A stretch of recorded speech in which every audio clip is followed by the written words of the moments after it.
রাব্বুল আলামিন সূরা মুমিনুনের মধ্যে বলেন, وقال ربكم ادعوني أستجب لكم إن الذين يستكبرون عن عبادتي سيدخلون جهنم داخرين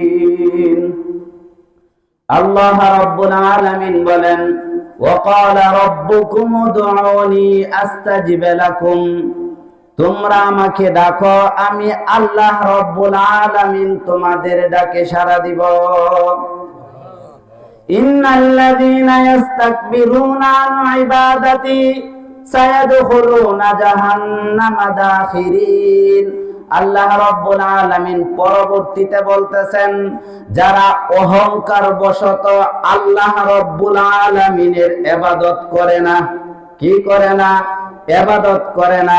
মুফাসসিরিনে কেরাম ইবাদতের অর্থ করতেছেন যে আপনার যারা আল্লাহ রাব্বুল আলামিনের কাছে দোয়া করে না, যারা আল্লাহ রাব্বুল আলামিনের কাছে দোয়া করে না, আল্লাহ রাব্বুল আলামিন বলেন সায়াদখিলুনা জাহান্নামা দাখিরিন, তারা আপনার অপমানিত লাঞ্ছিত হয়ে আপনার জাহান্নামে প্রবেশ করবে।